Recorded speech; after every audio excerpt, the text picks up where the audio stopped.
Muy bien, en el bloque que semanalmente nos ofrece la consultora Videnza, vamos a conversar con Janice Seinfeld. Ella es especialista en salud pública para hablar de un tema fundamental de acuerdo a la actual situación que atraviesa nuestro país y de inminentes fenómenos que atacarán al Perú, atacarán globalmente, pero también, por supuesto, a nuestro país. No sé si estamos realmente preparados para el niño global. Janice, ¿qué tal? ¿Cómo estás?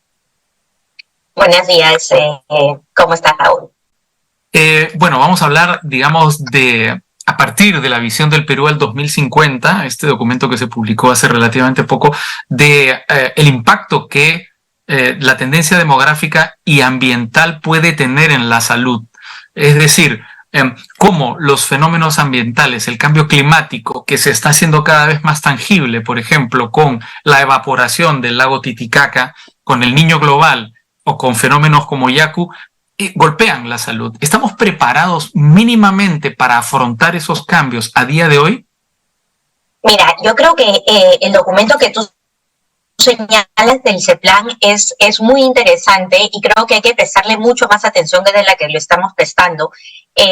Este documento, como tú bien señalas, marca 4 grandes tendencias. La demográfica, donde lo que señala es que en realidad para el 2050 vamos a tener alrededor de 40 millones de peruanos y con una población que va a ser con un grupo poblacional de adultos mayores bastante mayor, alrededor del 20% de adultos mayores, que señala también que vamos a tener una población que va a tener una carga de enfermedad que va a ser cada vez más hacia enfermedades no transmisibles, lo que llamamos las crónicas, ¿no? Estas enfermedades que te acompañan a lo largo de la vida y para lo cual necesitas un sistema de salud que también te acompaña a lo largo de la vida.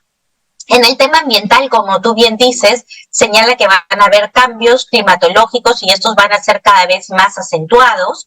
Y también señala 2 otras tendencias que las estamos viendo bastante marcadas. La política, ¿no? Donde ve que en realidad cada vez va a haber más descreimiento en la política.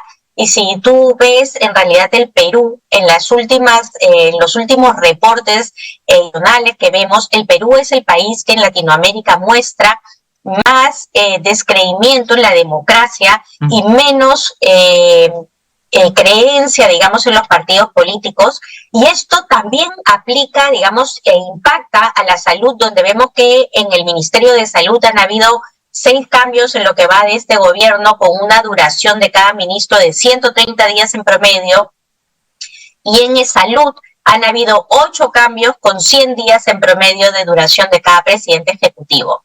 Y finalmente la tendencia económica. No veníamos en los primeros 15 años de los años 2000 creciendo a 6-7%, y ahora lo que vemos es en realidad que nuestro crecimiento potencial, es decir, a lo que aspiramos a crecer en los siguientes años, es al 2.5%, y esto también va a presionar, digamos, el presupuesto que se le puede dar al sector salud. Con todas estas tendencias, Raúl, creo que es muy importante ver cómo repensamos el sector, ¿no? Porque todas estas tendencias tienen un impacto muy importante en la salud. Que nosotros tengamos, como tú bien decías, un impacto del dengue que es cada vez sustancialmente mayor, que nosotros tengamos niños que tienen enfermedades para los cuales ya hay vacunas y son inmunoprevenibles, que nosotros sigamos estancados y no podamos decrecer la anemia y la desnutrición crónica, tiene que ver con un primer nivel de atención que está debilitado, que no lo estamos fortaleciendo. Y esto es para las enfermedades transmisibles, pero también aplica para estas enfermedades no transmisibles, como el cáncer, como la diabetes, como la hipertensión, donde una vez diagnosticado, se le tiene que hacer seguimiento al paciente en el primer nivel de atención. Y lo que vemos es que el sistema pierde a los pacientes. No solamente tenemos un subdiagnóstico, sino que de aquellos pacientes que están diagnosticados, por ejemplo, específicamente para diabetes, de aquellos pacientes diagnosticados, solo 6 de cada 10 reciben tratamiento. al 40% lo perdemos en el camino. Y lo mismo pasa con hipertensión. Entonces, tenemos que volver a centrar la discusión en un primer nivel de atención. ¿Por qué? Ahí se resuelve el 80% de las enfermedades. ¿Por qué? Porque es menos costoso que el sistema hospitalario. ¿Por qué? Porque es fácil de acceder para la población.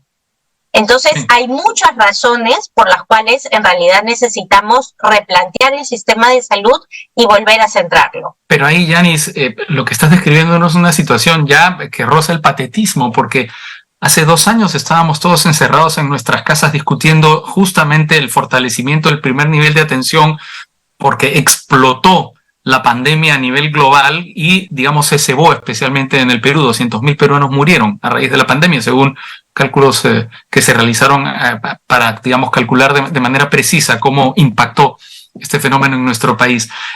Se volvió a discutir esta situación con Yacu y se ha vuelto a discutir a partir del fallecimiento de Hernando Guerra García, pero no parece estarse haciendo nada en la práctica, ¿o sí? No, porque ¿sabes qué es lo que pasa? Son a veces noticias, por ejemplo la del Yacu o la del congresista, son noticias que te impactan por un momento, pero que luego desaparecen y con eso desaparece también la importancia. ¿Y qué puedes hacer, Raúl, cuando tienes un sistema que está tan inestable? Entonces, yo te quiero señalar algunas cosas que sí funcionan y otras que necesitamos repensar. Tenemos una normativa que es buena, que sí ha sido repensada, que funciona, digamos, pensada, centrada en la persona, que está orientada a que el primer nivel funcione en redes. Tenemos un presupuesto que ha ido aumentando. En promedio ha ido aumentando 10% cada año. ¿Dónde está el problema? En la institucionalidad, donde rotamos ministros y rotamos equipos técnicos cada 2 por 3, y en la gestión. Sí, vamos por partes. ¿Por qué es importante o por qué es más bien nefasta esta alta rotación en salud, en el Ministerio de Salud, etcétera? Supongo que tiene que ver con la curva de aprendizaje que requiere un funcionario de esas características y de esos niveles para asentarse en el puesto y para poder realmente ejecutar políticas de manera coherente. Por un lado, y por otro lado, porque en realidad incluso en un mismo gobierno las personas que entran al ministerio no tienen la misma visión. Sí. Entonces tú puedes tener una persona que avanza de una manera, pero cuando sale, la siguiente que entra tiene otras prioridades y otra mirada y retrocede en todo lo avanzado. Entonces, por ejemplo, en un tema muy concreto, primer nivel de atención y redes integradas. ¿Qué quiere decir redes integradas? Que los establecimientos funcionen de una manera que el paciente entra al primer nivel de atención y sabe que si va a tener una enfermedad de mayor complejidad, va a tener una ruta clara para ir a establecimientos que atiendan esa enfermedad de mayor complejidad. Y cuando regrese, se normalice, digamos, esa enfermedad, pueda regresar a su primer nivel de atención. Para eso tenemos la normativa. Para eso tenemos financiamiento y un préstamo del BID y del Banco Mundial. Pero hemos tenido tanta rotación de funcionarios y tantas miradas distintas que en realidad no se está logrando implementar. Y eso es lo que deberíamos de poder estar discutiendo en estos momentos. Ahora, y en lo que tiene que ver con la gestión, ¿por qué tenemos problemas de gestión actualmente? ¿Por incompetencia? ¿Por falta de enfoque? Es decir, ¿por un problema de prioridades dentro del gobierno? Bueno, yo te diría que en realidad, efectivamente, las personas que están entrando muchas veces están aprendiendo en el cargo. Lo estamos viendo, por ejemplo, en el centro de abastecimiento del MINSA, que es la institución encargada de comprar medicamentos, que tiene un problema de ejecución serísimo. Y claro, han habido muchos cambios, ¿no es cierto? Pero también han habido problemas de capacidad y de conocimiento de las personas que han entrado y que están en el cargo. Entonces, es realmente una desgracia, porque tienes el presupuesto, pero tienes personas que necesitando el medicamento no acceden por incompetencia y por mala gestión de las personas que están a cargo, ¿no?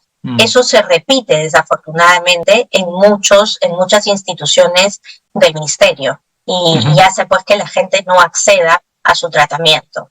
Claro, esas son cosas que debemos de solucionar en el inmediato plazo, digamos, en el cortísimo plazo, ¿no? Pero la mirada de más corto-mediano plazo es un primer nivel de atención que funcione en redes integradas. Y no me canso de repetirlo porque en realidad con estas tendencias demográficas y con estas tendencias ambientales no vamos a encontrar otra salida que le dé a los ciudadanos acceso a la salud de manera cercana y de manera efectiva.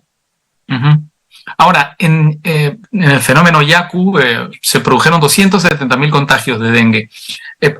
Como están las cosas, como han evolucionado las cosas, podemos hacer un vaticinio de lo que podría ocurrir en el momento en el que se desate toda su furia el niño global en nuestro país. Es decir, ¿estamos preparados? ¿No estamos preparados? ¿Qué tan terrible será lo que viene para nuestro país?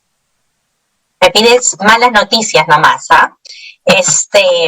Desafortunadamente, se prevé una situación muy dramática porque tenemos, digamos, un fenómeno del niño que pinta de moderado a severo.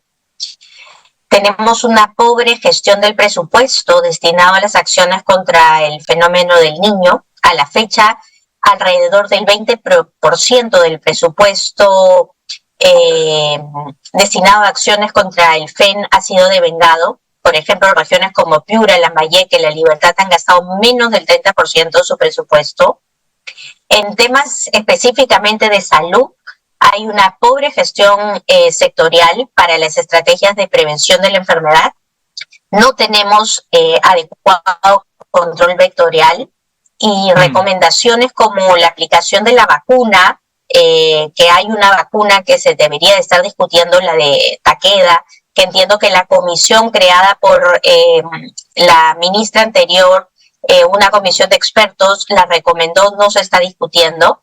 Y tienes un primer nivel de atención que cuenta con más del 95% de los establecimientos con una infraestructura inadecuada. Entonces, en realidad, claro, sería realmente un milagro que los resultados no fueran desastrosos, ¿no?